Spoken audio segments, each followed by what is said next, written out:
j'espère que vous allez bien. Bienvenue dans la Fabrique à Bibi, deuxième épisode. Je me présente, je suis Brigitte, je suis originaire de la ville de Québec et je vis dans deux villes. Je vis à Québec et je vis aussi dans la région de Montréal, plus précisément à Laval. D'abord, je voudrais vraiment vous remercier de l'accueil que vous m'avez fait. Ça m'a tellement fait chaud au cœur. J'ai reçu énormément de bons mots. Vraiment, la communauté des tricoteuses, c'est une communauté bienveillante. Je suis vraiment heureuse de la réception que j'ai eue. Écoutez, pour un premier podcast, au-delà de 4500 visionnements à ce jour, plus de 650 abonnés. Qu'est-ce que je pouvais demander de plus? Ça m'apporte énormément de bonheur et ça me fait chaud au cœur. Mille merci pour votre accueil. Je suis vraiment contente. J'aimerais aussi remercier Emma de la chaîne Tricolibri. Emma, mille merci d'avoir mentionné ma chaîne, mon podcast dans ton dernier épisode.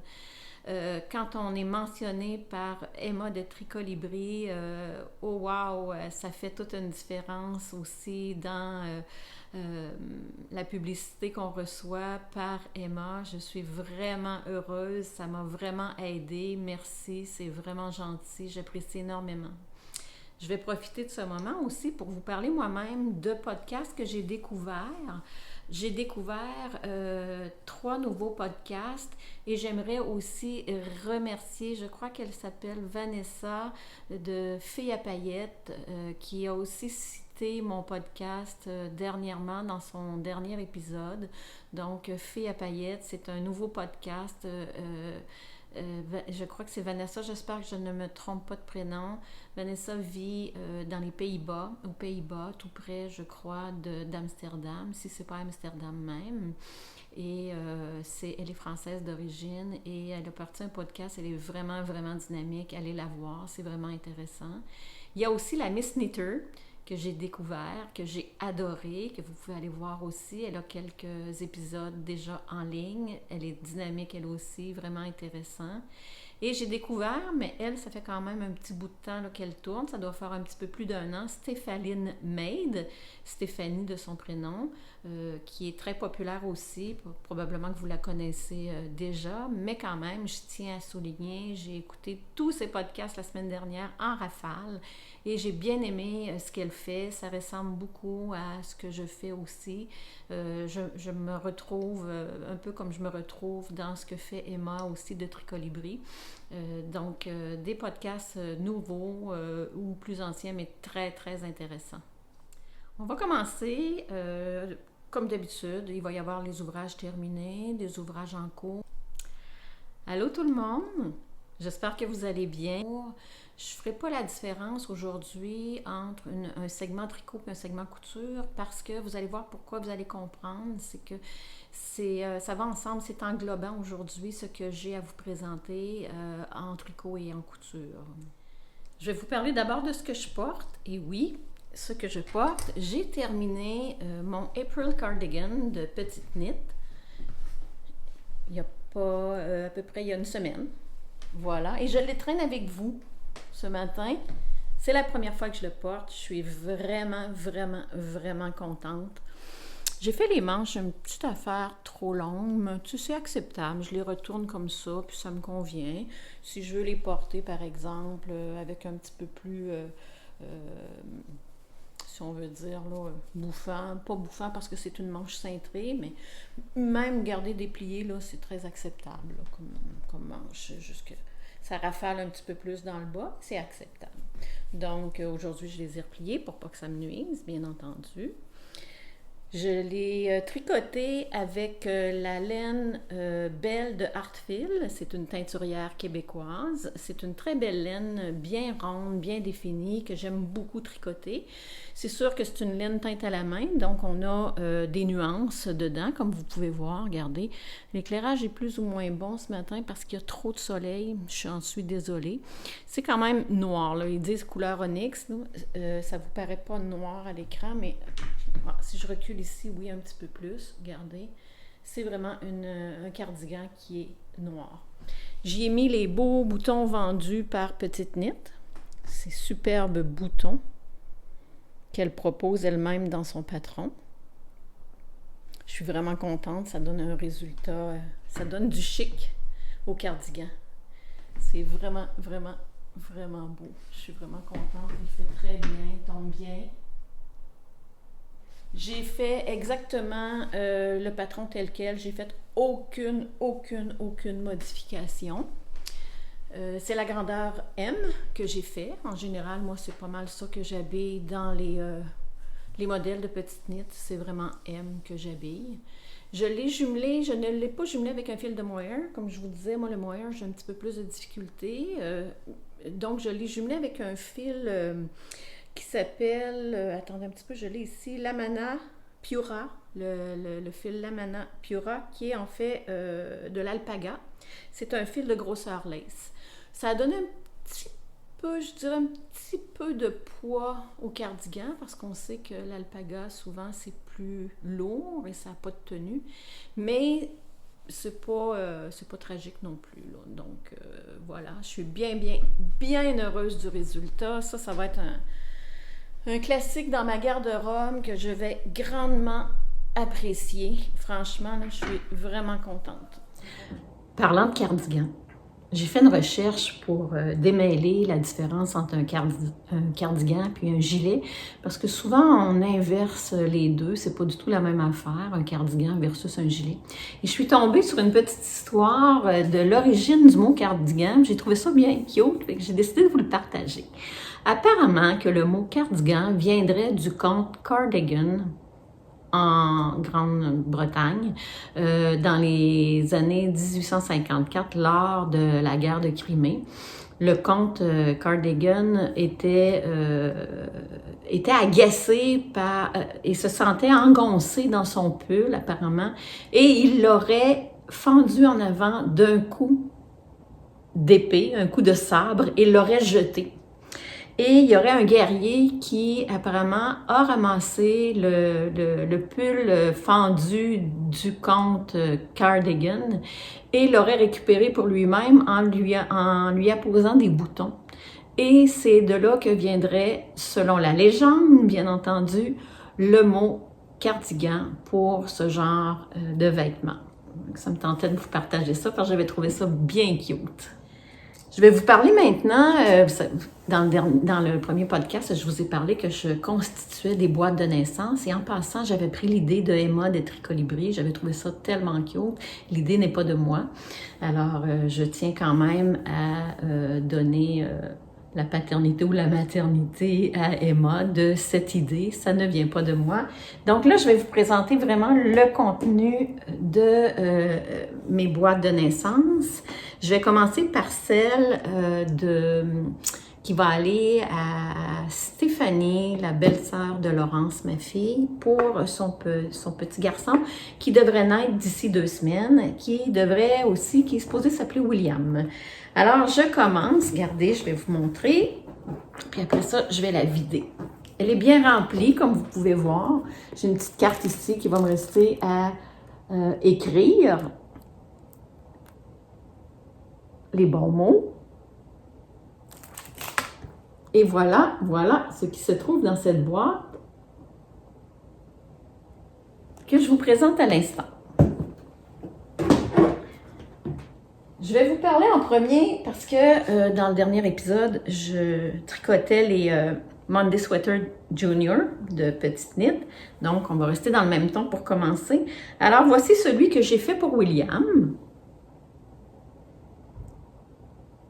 Je l'ai fait avec un restant de laine que mon gendre Marc-Olivier avait teinte lors d'une activité il y a 2 ans et pour lequel je lui ai tricoté un pull.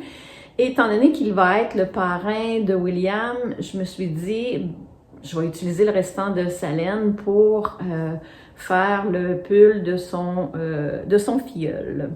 Et en bas, ben, c'est de la Soquiet. Soquiet, c'est une laine, je crois que c'est une laine québécoise, une laine à chaussettes. Et ici, celle-là, elle est de grosseur DK, parce que c'est une laine DK que j'ai utilisée. Alors voilà, le pull. Et il m'en est resté pour faire un petit bonnet pour aller avec le pull. Donc, le Monday, de Petite Knit, Monday Sweater Junior. Et pour ce qui est du bonnet, c'est un patron que j'ai moi-même créé dernièrement, que j'ai inventé de toutes pièces. Puis, je suis en train de l'écrire. Donc, je me suis dit, bon, ben, tant qu'à l'avoir inventé de toutes pièces, pourquoi pas l'écrire, puis en faire profiter la communauté des tricoteuses. Donc, je suis en train de l'écrire pour plusieurs grandeurs. Et le patron va s'appeler le bonnet William. Donc, voilà la preuve. Je suis vraiment, vraiment en train de l'écrire et en train de le tester moi-même. Après ça, je vais sûrement demander, faire appel à des tricopines pour qui puissent tester là, les grandeurs que je vais faire. Ça reste un bonnet de bébé. Les grandeurs vont être 0,3 mois, 3,6 mois, 6,12 mois, 12,18 mois. Alors, je ferai tester par des tricopines si elles veulent bien participer pour voir si mon patron tient la route, comme on dit. Alors, voilà pour ces premiers ouvrages. Et ça, c'était mon prototype. Ça, c'est le premier que j'ai fait. Celui-là, il est de grandeur 3-6 mois. Alors que celui que je vous ai présenté, l'autre, j'ai fait un 6 à 12 mois. Donc, 3-6 mois du bonnet William. Et dans mon patron, bien, il y aura possibilité d'ajouter ou non le pédoncule, là, ici. Ce sera à votre contenance. C'est cute, hein? Donc, c'est mon prototype. Et pour aller avec, je me suis dit, bah, je pourrais peut-être coudre un burritos. Qu'est-ce qu'un burritos? Alors, là, il est un peu froissé parce qu'il était plié dans la boîte. Ça, c'est un burritos. Voilà, c'est un patron que j'ai trouvé sur Internet. Il n'est pas parfait, je dirais, le patron. Puis, ce patron-là, il n'y a presque pas d'explication dedans. Vraiment, vraiment. Pas de croquis, rien. C'est vraiment un patron qui n'est pas généreux là, dans les informations. Puis, j'ai eu un petit peu de difficulté ici là, à faire les coins. Mais je me suis dit que bébé William s'en apercevra pas. C'est pas tragique. Et qu'il serait bien au chaud dedans. Donc, je me suis dit, bah, c'est pas grave, Brigitte, faites-vous-en pas avec ça. L'important, c'est que bébé soit confortable dans son burritos. Alors, vous voyez, ça vient fermer comme ça. Excusez, c'est difficile hein, à l'écran. Voilà, pour le burritos, pour William. Donc, ça va être parfait. Ben, c'est naissant, puis tu sais, ça fait pas longtemps. On s'entend que aussitôt que le bébé aime être libre de ses mouvements, ça ne va plus, on ne peut plus lui mettre ça. Donc, ça devrait lui faire dans les 3 premiers mois. Et voilà, avec le petit bonnet.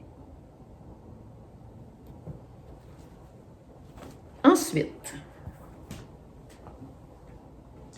vous aviez vu, là, je vous les remonte vite, mais vous les aviez vus, les petites chaussettes. Je vous les ai montrées l'autre fois. Donc, pour ce qui est du tricot dans la boîte de William, c'est tout. Après ça, je me suis amusée à faire des petits bavoirs.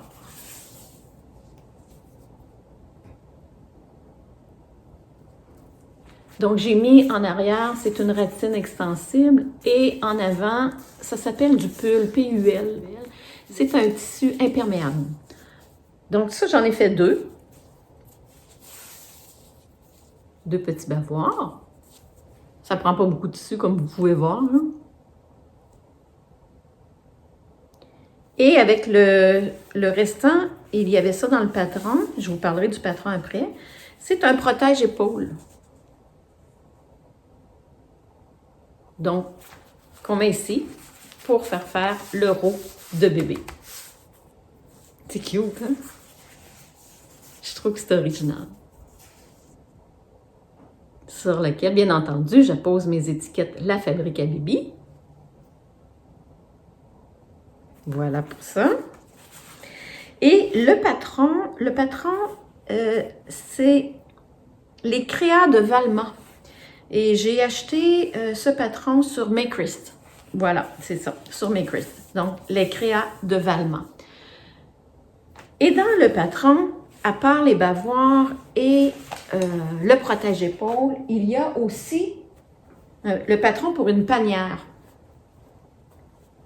que j'ai faite avec deux cotonnades et à l'intérieur, j'ai mis du codelle qu'on appelle là, pour rembourrer.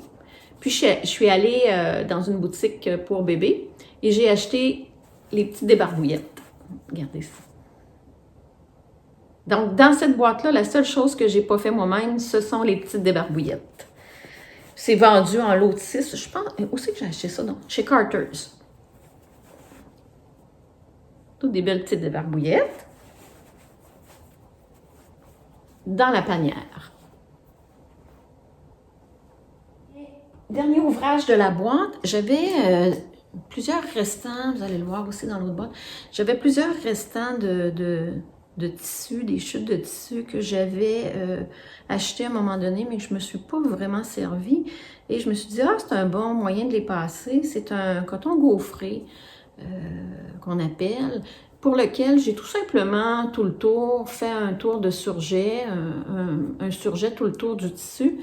Et c'est pour faire une petite couverture de bébé là, facile qu'on met dans la laveuse, la sécheuse, rapidement nettoyée pour abriter bébé lors de l'allaitement, soit dans la poussette. Dans la boîte de Charlène, je ne les déplierai pas parce que vous les aviez vus. Ce sont les deux. J'ai mis du savon que ça sente bon. Ça sent bon. Ce sont les deux pulls des Jubon qui sont aussi faits avec le patron Monday Sweater Junior de Petite Knit et les petites chaussettes que je vous avais montrées là, lors du premier épisode. Et j'y ai ajouté des petites couvertures à elles aussi avec des tissus que je n'avais pas utilisés. Donc, même motif, mais teintes différentes pour chacun des bébés. Voilà. Donc, c'est la boîte pour la belle Charlène. Avant de conclure pour les boîtes de naissance, j'ai oublié de vous montrer pour William. J'avais aussi un tissu ici que j'avais... Je pense que j'avais acheté ça il y a une couple d'années pour un autre bébé. Puis, en fin de compte, je n'avais pas eu le temps de m'en servir. Donc, j'en ai profité. Je me suis dit, bon, mais c'est le temps de le passer. C'est un tissu doudou, je ne sais pas comment le définir, je ne sais pas comment ça s'appelle, ces tissus-là, mais j'appelle ça du tissu à nounours. J'ai tout simplement posé un billet tout le tour, un billet commercial, c'est pas moi qui l'ai fait, et à poser mon étiquette. Et voilà, une belle grosse couverture très chaude. Dans le dernier épisode, je vous avais montré que j'avais confectionné un lapin. Le lapin clair, eh bien, j'ai fait maintenant son frère, j'ai fait Tom. Donc, ce matin, je vous présente Tom, son frère. Et lui, je lui ai fait un petit col roulé, alors que Claire, elle avait plus un petit col dentelle, si on veut, si vous souvenez. Et lui, je lui ai mis à l'intérieur des oreilles avec un tissu noir, le tout sous les pieds et j'ai agencé. Et c'est tous des restants que j'ai là, de tissu. J'ai utilisé la même chose là, comme tissu pour faire le corps. C'est un tissu coton lin qui me sert à faire mes toiles quand je veux me pratiquer avant de confectionner un patron. Et même chose, sur ses petites fesses, son nom est écrit. Tom. Avec mon étiquette. Donc, celui-ci est pour la grande sœur, il est pour Lily Rose, tandis que l'autre est pour Marguerite. Et ils vont les recevoir pour la fête de Pâques dans un petit panier que j'ai acheté au Dollarama. Et je vais vous montrer qu'est-ce que ça donne, un coup emballé. J'ai ça quelque part, oui, ici. Voici ce que ça donne. Donc, Claire est assise et elle a sur elle plein de chocolat de Pâques. Alors, voilà ce que je vais offrir à mes deux petites filles pour la fête de Pâques. J'attendais avant de l'emballer de pouvoir vous le montrer au complet. Et là, bien, cet après-midi, je vais être bonne pour lui faire, lui aussi, son emballage. Je vous avais parlé dans le premier épisode que lorsque je suis allée au dernier festival de la Petite Laine qui a lieu en automne au Québec, dans le bas du fleuve, j'avais acheté des mitaines pré-feutrées pour continuer à les feutrer. Eh bien, je l'ai fait, mais je ne me suis pas filmée. Je suis désolée, j'ai complètement oublié, mais je pourrais vous mettre dans la description la référence, la vidéo YouTube de référence pour la technique de feutrage, si jamais ça vous intéresse. Alors, voilà ce que ça a donné. Mes mitaines, vous vous souvenez, là, ils étaient hyper grands. Là, je niaisais, je disais que c'est des mitaines de four. Bien, voici le résultat, là, un coup feutré. Ça donne une mitaine, je vous dirais, un peu cartonnée, si on peut dire. C'est pas une mitaine, je conduirais pas un auto avec ça. C'est pas facile là, ça bloque un peu la dextérité, je vous dirais.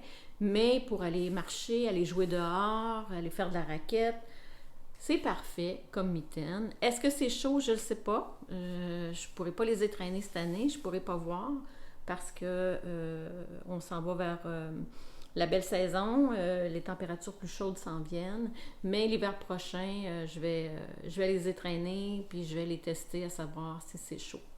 Donc, voici mes mitaines, le résultat de mes mitaines que j'ai feutrées. Ça m'a pris environ, je vous dirais, par mitaine, une demi-heure à la feutrer pour l'amener comme il faut là, à ma taille. Dans le vidéo technique, elle vous fait retailler ici à la fin là, la mitaine pour la mettre bien droite. Moi, j'ai décidé de ne pas la tailler. J'ai décidé de la laisser de même. Je trouvais ça cute. Ça fait partie là, du côté artisanal. Puis, ça me permet aussi que ça soit plus haut, plus chaud. Alors, voilà pour mes mitaines feutrées. Le résultat final. On passe maintenant aux ouvrages en cours. J'en ai 2. Comme je vous expliquais, moi, j'en ai jamais beaucoup sur mes aiguilles parce que j'ai plus une tendance à être mono en cours. Donc, voilà. La dernière fois, je vous avais parlé que je tricoterais les chaussettes Les Amoureux de Nathalie Bergeron. Donc, j'ai commencé, j'en ai une de faite, celle de mon conjoint. Et je vais vous montrer, là, j'ai fait des modifications dessus à la demande de mon conjoint. Donc, j'ai pas mis les petits cœurs. Lui, il tenait pas à les avoir. Il m'a demandé de garder ça très, très simple, de pas mettre beaucoup de motifs. Donc, j'ai un petit peu pas mal modifié le résultat là, des chaussettes. J'aurais dû les mettre sur un bloqueur. Attendez, je vais vous avoir. Bon, me revoilà. Alors, voici, on les voit mieux comme ça, hein? Voici une première chaussette avec un talon en rang raccourci. Et elle nous fait faire une manœuvre ici, vous ne verrez pas parce que c'est trop foncé, là, mais elle nous fait faire une manœuvre ici intéressante qui permet de donner de la profondeur et qui permet que ici, au niveau du coup de pied, ça soit plus large et plus facile à enfiler. J'ai trouvé que c'était une bonne technique, franchement. S'il y a des gens qui disent souvent « Ah ben moi, les talons en rang raccourci, ça ne me va pas, ça ne tient pas dans mes pieds, c'est pas assez profond », la technique du patron de Nathalie Bergeron permet de corriger cette situation-là. C'est vraiment intéressant. Et mon chum les a essayés, puis franchement, c'est vrai, ça passe bien, puis c'est assez profond.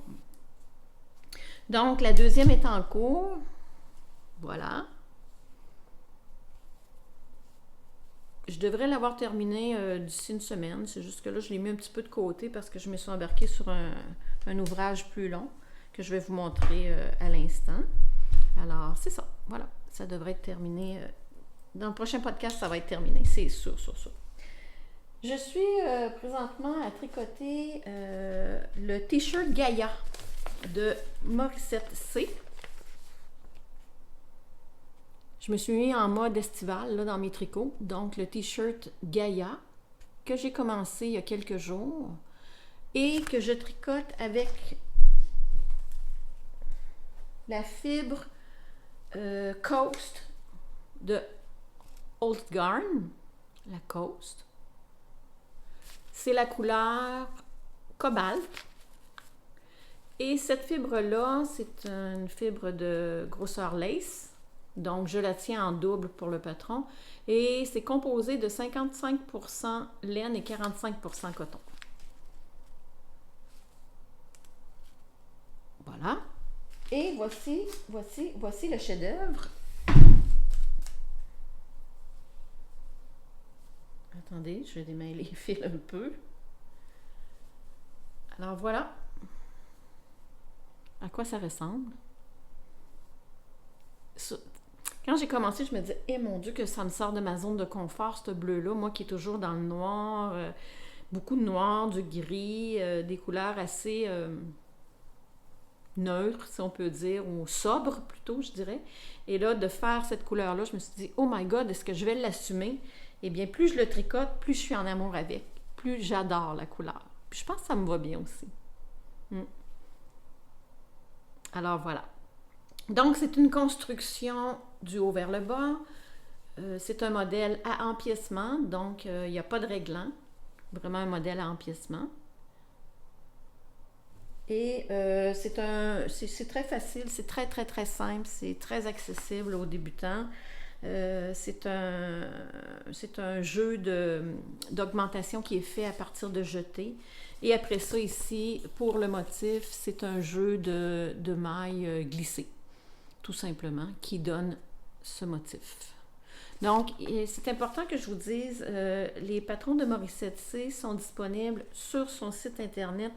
Je crois pas que... je pense qu'elle s'appelle Caroline, la designer en arrière de Morissette C. Et je ne crois pas qu'elle soit sur Ravelry. Donc, c'est à partir de son site internet, si vous tapez Morissette C, vous allez arriver à son site. C'est à partir de son site que vous pouvez vous procurer ces patrons. Elle en a vraiment des beaux. Moi, c'est la première fois que je tricote un de ces modèles, mais j'en ai une coupe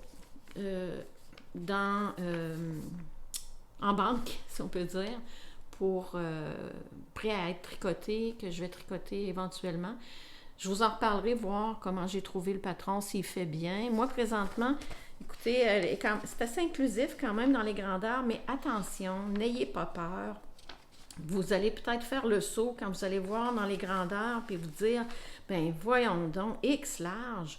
Moi, j'ai pris la taille X large. Je suis une personne qui habille médium dans les autres patrons.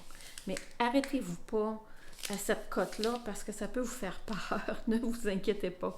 Parce que la taille X large, ça donne une grandeur de 106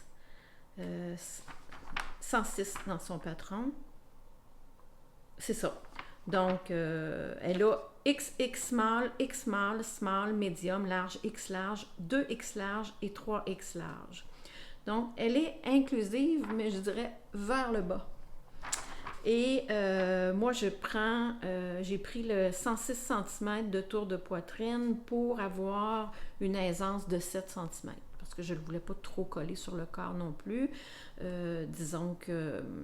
Avec le temps, j'ai pris quelques rondeurs. Alors, j'essaie d'éviter de mouler ces rondeurs. Donc, 106 cm de tour de poitrine pour avoir une aisance d'environ 7 cm. C'est ce que je tricote présentement. Alors, voilà pour mes encours. J'ai aussi quelque chose que je vais démarrer sous peu, qui ne sera pas terminé pour son anniversaire. Et là, je ne le sais pas. Marc-Olivier, si jamais tu m'écoutes, tu dois arrêter de m'écouter ici parce que je vais présenter quelque chose que je vais t'offrir pour ton anniversaire. Et bien, si tu veux une surprise, arrête de m'écouter. Si tu es trop curieux, bien, continue à m'écouter. Donc, pour Marc-Olivier, je vais lui tricoter un pull. C'est le pullover Léontis. C'est un ouvrage, je vous dirais, de longue haleine. Oui, parce que c'est tricoté en fingering, mais avec des aiguilles 2,75 mm. J'ai fait mon échantillon et je suis pile poil sur l'échantillon avec des 2,75 mm. Moi, j'ai une tension lâche. Je dirais pas très lâche, là, mais entre moyen et lâche. Donc, j'ai l'impression que la designer a à peu près la même tension que moi. Si vous avez une tension plus serrée, ben, il va falloir monter votre grosseur d'aiguille. Moi, ça me convenait là, 2,75. Pour comparer, étant donné que beaucoup de monde tricote du petit knit, moi, dans petit knit, je dois descendre ma grosseur d'aiguille de 0,25. Juste un petit peu plus petit que ce qu'elle préconise dans les patrons. Donc, ça vous donne une idée à peu près ici là, de ce que ça peut représenter comme échantillon. Donc, du 2,75. Je lui fais la grandeur large. Dans le patron, ça part de small, il y a medium, il y a large, X large et X large. Donc, c'est très simple. C'est un raglan avec des côtes au bas, au poignet et au col. Mais il y a une petite particularité que je trouve vraiment intéressante. C'est au niveau du poignet. Je ne sais pas si vous allez voir. Oui, on le voit bien ici. Il y a un jeu de mailles en verre qui commence là sur le dessus de la manche et qui va en augmentation jusqu'au poignet. Et je trouvais que ça apportait une belle petite touche, là, un petit quelque chose qui vient donner un peu de style et ajouter à la simplicité là, du modèle. Je vais le tricoter dans de la Sisu de Sadness Garn. La couleur, c'est un numéro. Hein, vous savez, c'est des numéros dans la gamme des patrons de Sadness Garn. C'est 75-62 la couleur. Regardez. C'est un beau vert qui contient du bleu. Un vert qui contient du bleu. Et à date, à chaque fois que j'ai tricoté la laine de Sadness Garn, je l'ai adorée. J'adore cette laine-là. Beau fini, elle reste belle. J'ai fait le Friday, moi, que je vous montrerai éventuellement. Pas dans la Sisu, par exemple. Je l'avais fait dans de la Sunday. Et c'est tellement un beau résultat. Donc, voilà pour la laine dans laquelle je vais, je suis à l'envers, comme ça, tricoter le pull de Marc-Olivier.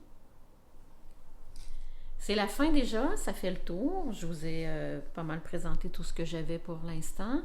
Donc, je vous remercie de m'avoir écouté, de m'encourager. Je vous invite à vous abonner à ma chaîne et je vous invite aussi à mettre un petit pouce en l'air si ça vous dit, d'un petit encouragement. Ça permet aussi là, d'avoir plus de visibilité sur YouTube quand vous ajoutez un pouce en l'air. Donc, je vous dis à la prochaine. Je devrais vous revenir environ dans 6 semaines pour un 3e épisode. En attendant, portez-vous bien et au plaisir de revenir vous revoir. Bye!